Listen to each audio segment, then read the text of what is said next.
నమస్కారం కిరణ్ టీవీ ప్రేక్షకులకి స్వాగతం. ప్రస్తుతం మనతో పాటు ఉన్నారు శ్రీ శ్రీ శ్రీ ఓం స్వరూప్ శ్రీ దివ్య శక్తి పరివార్ ప్రచారకులు. నమస్కారం గురుగారు. దివ్య విశ్వశక్తి స్వరూపులకి నా దివ్య ఆశీస్సులు. జీవం, ప్రాణం, విశ్వశక్తి అంటే ఏంటి? అసలు అవి ఎవరికి వర్తిస్తాయి గురుగారు? దివ్య శక్తి అంటే ప్రపంచమంతా కూడా నిండినది, తానై ఉన్నది, కాస్మిక్ ఎనర్జీ అని కూడా ఇంగ్లీష్లో అంటారు అకల్టిజంలో. విశ్వశక్తి, శక్తి లేకుండా ఏమీ లేదు. ఇప్పుడు నేను మాట్లాడుతున్నాను, నువ్వు వింటున్నావు. శక్తి లేకుండా నువ్వు వినలేవు, చూడలేవు, నేను మాట్లాడలేను. అవును, ఇది సహజం. శక్తి సర్వత్రా ఉండడానికి వీలుగా మనం ప్రతిదీ ఉదాహరణ తీసుకోవచ్చు. పువ్వులు పూస్తున్నాయి. ఎలా పూస్తున్నాయి? ఎప్పుడు పూస్తున్నాయి?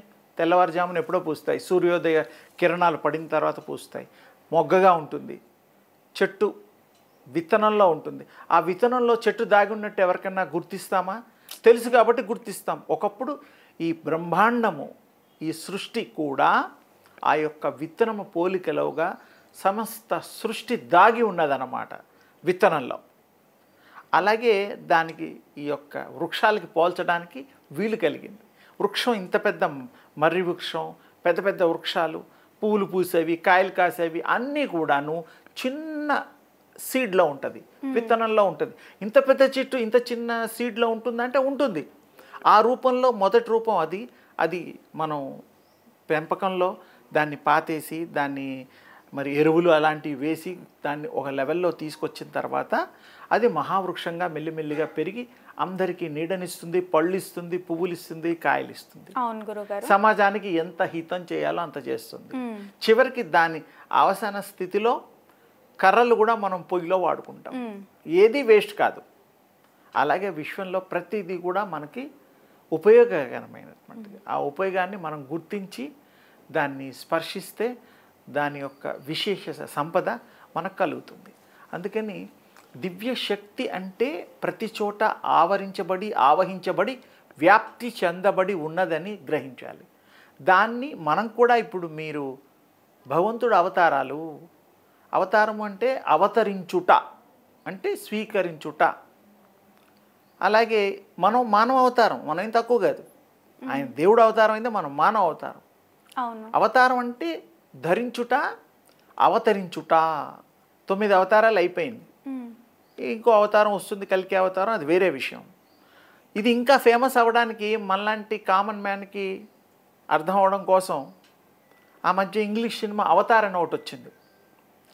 3 భాగాలుగా తీశారు. Avatar 1, Avatar 2, Avatar 3. ఇంకేం తీస్తారో తెలియదు. ఆ పదం సంస్కృత పదము. అవతరించుట అనే పదం ఆ ఇంగ్లీష్ వాడికి కూడా అర్థమైపోయి పాపం అవతారాన్ని పెట్టాడు. అంటే అవతరించుట అనే పదానికి చక్కటి మీనింగ్. అది మనం గ్రహించాలి. మనమంతా అవతారమే, అవతార పురుషులమే. కారణం చేత ఈ అవతారం వచ్చింది. కారణం లేకుండా మనం పుట్టాం. ఇప్పుడు పుట్టిన ఈ కార్యక్రమాలు చేయడం అన్నీ కూడాను పూర్వజన్మ సంచితాలు ఏవైతే ఉన్నాయో, మిగిలిపోయినావో అవి కంప్లీట్ చేయడానికి ఇప్పుడు మనం ఈ అవతారం, ఈ అమ్మా నాన్నకి పుట్టడం. అమ్మా నాన్న ఆత్మని కనలేరు, అండర్లైన్. శరీరాలను ఇవ్వగలుగుతారు. శరీరాలు జెనెటిక్ పందమైనటువంటివి. 7 తరాలు, 3 తరాలు, 21 తరాలు అలా వెళ్తే అదంతా జీన్స్ అంటాం. జీన్స్ ప్రయాణం చేస్తూ వాళ్ళ తరాలకి 1వ తరం, 2వ తరం, 3వ తరం అలా ప్రవహిస్తూ జీన్స్ అలా కంటిన్యూటీగా చైన్ లింక్గా వస్తూ ఈ శరీరం వస్తుంది. ఆత్మలకి చైన్ లింక్ లేదు.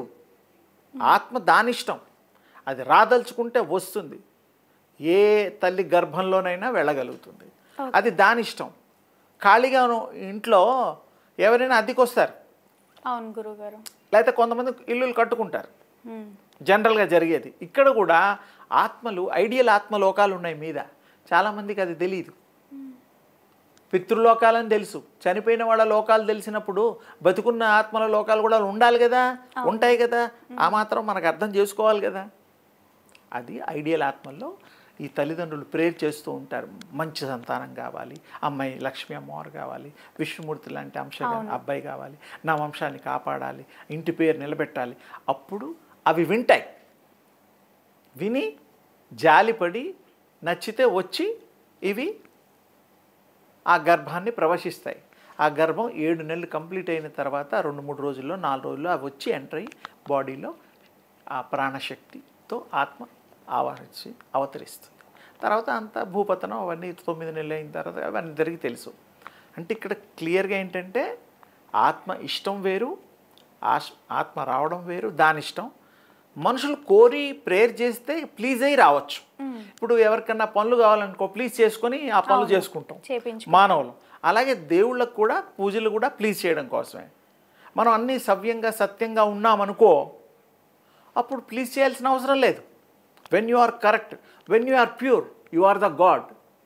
You are the god when you are pure. This are caption. మనం పరిశుద్ధంగా ఉంటే ఆటోమేటిక్గా నీకు అర్హత వస్తుంది. అందుకని ఈ యొక్క విశ్వశక్తి ప్రాణశక్తి ప్రపంచం అంతా వ్యాప్తి చెందింది, అన్ని అవతారాలు ఎత్తింది. వృక్షంగాను, జంతువులుగాను, అన్ని రకాలుగా ఇప్పుడు ఉండేటువంటి చరాచరములు, ఇవన్నిటి గురించి ఇంకా విశేషంగా డీటెయిల్డ్గా నేను ఎక్కువగా ఒక 2-3 పర్యాయాలుగా ఇది చెప్తాను. ఇది ఈ రోజుకి ఈ విధంగా ఒక భాగాన్ని నేను కంప్లీట్ చేయగలుగుతున్నాను. మిగతాయి కూడా 1-2 కూడా చేద్దాము. ఇంకా విశేషంగా లోతుగా విస్తరణ వివరణ చేద్దాము. సో తప్పకుండా చేద్దాము.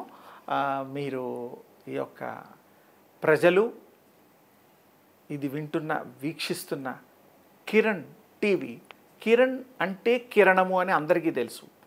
ఆ కిరణము ఏ కిరణము అంటే సూర్యకిరణం కావచ్చు, చంద్రకిరణం కావచ్చు, భగవత్కిరణం కావచ్చు, ఏదైనా కిరణము. కిరణము అంటే రే అంటారు ఇంగ్లీష్లో. ఆ రే ప్రాణశక్తికి సంబంధించింది. శక్తి సంబంధించిన కిరణము, ప్రసారము.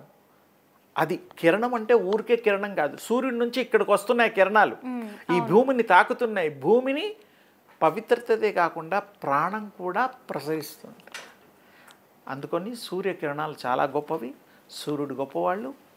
అలాగే మనం కూడా ఆ కిరణాలు పొంది మనం కనుక సాధన చేస్తే మనం కూడా ఆ యొక్క గొప్పతనాన్ని ఆపాదించుకోవడమే కాకుండా ఆ యొక్క కిరణం అనేటువంటి అర్థాన్ని మనం పొందుపరుచుకోవడానికి వీలైనటువంటిది కిరణము. కిరణము కిరణ్ ఒకటే. అందుకని ఈ ప్రేక్షకులు, వీక్షిస్తున్న ప్రేక్షకులు ఆ యొక్క దివ్య కిరణాల్ని, ఈ యొక్క కిరణ్ టీవీ ద్వారా ఆధ్యాత్మిక కిరణాల్ని, వారు ప్రసరించే కిరణాల్ని, విశ్వ కిరణాన్ని చూసి తరించి స్వీకరించి ధన్యులు కావాలని మనస్ఫూర్తిగా ఆశీర్వదిస్తున్నాను. శుభం. ఓకే గురుగారు, జీవం, ప్రాణం, విశ్వశక్తి అసలేంటి అన్న దాని గురించి ఎంతో చక్కగా వివరించినందుకు ధన్యవాదాలు గురుగారు.